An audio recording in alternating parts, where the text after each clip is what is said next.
This is MeWe Studios with our October development diary for Any Last Words. We've renamed the game to something that alludes to the word mechanic in the game and the action-based nature.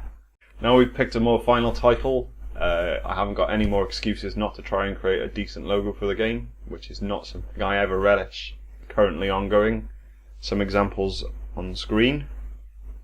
Some of the horrid placeholder UI has finally been replaced, so there's heart containers now, everything looks a bit more sharp and final looking.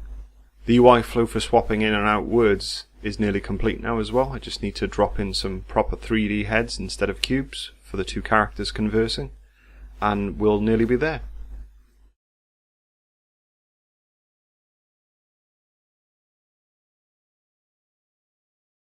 When I originally designed this scene of a grandfather spinning tales around a campfire, it was obviously intended as quite wholesome and intimate. It's a nice way to frame the title screen. I failed to see how insidious it would look with any last words plastered threateningly above it. I am pretty confident though that a proper logo rather than body text is going to mitigate that factor. We've got a boss character in the game now. Really happy with how he's turned out. He was a complete pig to animate because I've never really tackled juggling or walking on hands before, or at least not with IK to help out. The way he moves through the scene, it's really sort of glossed over what I thought would look quite scrappy in some of the animation. There's just some fine tuning to do to make sure he's really fun to fight against, but all the base attacks are there. So once I've pulled my finger out and given him a bespoke environment to fight in, I think he'll look awesome. We've nearly completed all the items in the game now.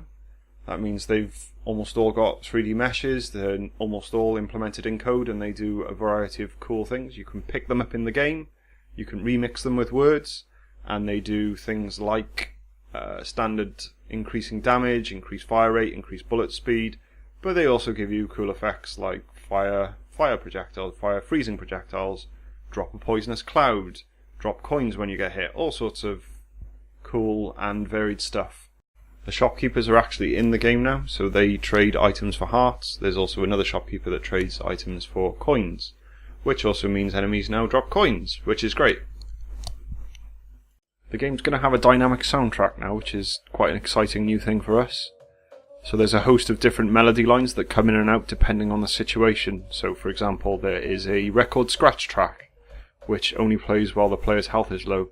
There's a bunch of these different lines planned, more to come in the future.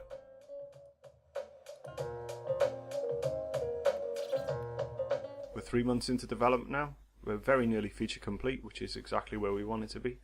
So we've got, I think, 2 months now to pull everything together, tighten all the screws, polish all the surfaces, and get everything feeling as close to perfect as we can possibly get it.